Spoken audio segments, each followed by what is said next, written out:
Gilbert Baez joins us now with some last-minute updates in the weather forecast, right? Yes, as a matter of fact, we got word just moments ago, as a matter of fact, the National Weather Service has canceled the winter storm watch for the southern coastal plain and northern coastal area. The snow advisory replaces a winter storm watch for the Outer Banks, central and southern coastal areas. And we'll tell you a little bit more about the storm in just a moment. 25 degrees, your current temperature. We have some high clouds out there. The relative humidity at 48%. Barometric pressure at 30.29. And it's holding steady. We're flirting with the possibility of some precipitation, but we haven't had any yet. We're close to 3 inches below normal for the year. Bone-chilling cold temperatures today across the state. Look at these highs. Asheville with only 36 degrees. Charlotte barely getting above freezing at 33. Raleigh-Durham didn't make it at all. 29. Fayetteville at 33. Anticipated earlier. Now, we started off with plenty of sunshine today, and then earlier this afternoon, here come some of the clouds that are associated with that cold front as it starts to develop even a stronger strength over North Carolina. Kevin Talley, one of our news photographers, weathered the weather to get out there and take this shot for us. Let's get into the 24-hour forecast. I know you like to see this. First for tonight, we do have a 30% chance of snow. Otherwise, mostly cloudy. The low tonight, 22 degrees. That wind will be from the northeast at 15 miles an hour, and that's going to be kind of chilly.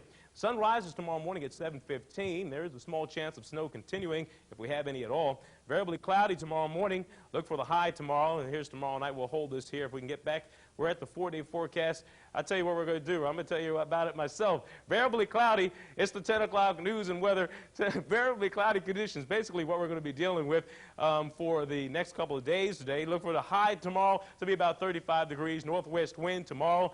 Look for the sun to set sometime tomorrow at about 5:03, and we'll have plenty of chances for you to get plenty of snow and everything else that was coming in our weather forecast. We just had a preview of all of John Rendleman's background. The main thing we want to express to everyone is the fact that there is not a threat of snow in our area. We're basically going to be dealing with some very cold temperatures, so please get ready for that. Okay.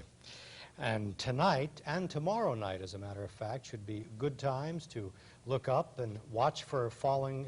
Which one do you want me, guys?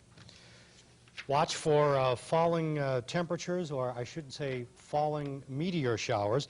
The U.S. Naval Observatory says the annual Geminid meteor shower is passing through, and the best viewing times are early tomorrow and early Wednesday.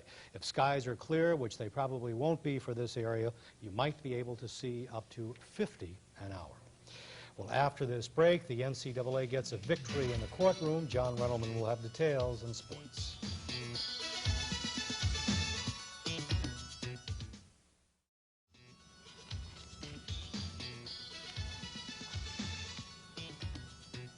John Rendleman joins us with sports now. We've already had a preview of all the stories you're going to have tonight, so we're anxiously awaiting the news on each one of these events. That's the first time that's ever happened. Everybody knows my last story before I've ever begun my first one, Charles. We're going to begin with football. If you can't stand the heat, get out of the kitchen. In the case of Jackie Sherrill, he's leaving Texas A&M. Apparently, the head coach of the Aggies sees the handwriting on the wall of the kitchen. His team is currently on NCAA probation, and more recently, a former Aggie accused Sherrill of paying hush money to a player, so the player would not spill the beans about NCAA violations. Tonight, in fact, about 2.5 hours ago, Sherrill resigned as the Texas A&M head football coach. A 12-year battle between the NCAA and Nevada, Las Vegas head basketball coach Jerry Tarkanian has come to an end. The U.S. Supreme Court ruled by a 5-4 vote today that the NCAA had the power to discipline Tarkanian and the school in 1977 for breaking association rules. The court also ruled that the NCAA has constitutional rights to reprimand Tarkanian, who doesn't have a whole lot to say about the decision. Since he's not talking, we're going to show you a video that will give you a better idea of what makes this man tick.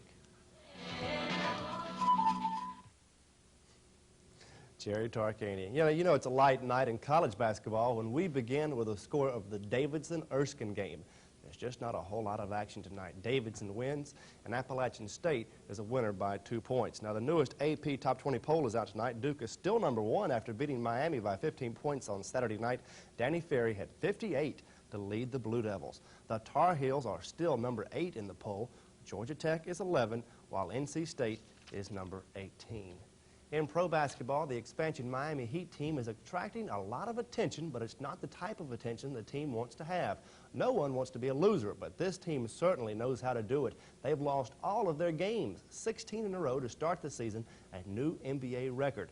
Veteran guard Rory Sparrow has a few ideas on why his Miami team keeps on losing. Miami has a chance to snap their 16-game losing streak tonight in Utah. The Jazz lead it in the second quarter, 38-31. Now, on the opposite side of the spectrum in the NBA, you have the Los Angeles Lakers, who have to say goodbye to Kareem Abdul-Jabbar after this season because Jabbar is retiring after 100 years in the league. Well, it's actually not 100, but it does seem like he's been playing forever. Last night, Jabbar was honored with a gift from the Milwaukee Bucks, his first pro team. It's a Harley-Davidson motorcycle that will not be hard to spot with Jabbar behind the big wheel.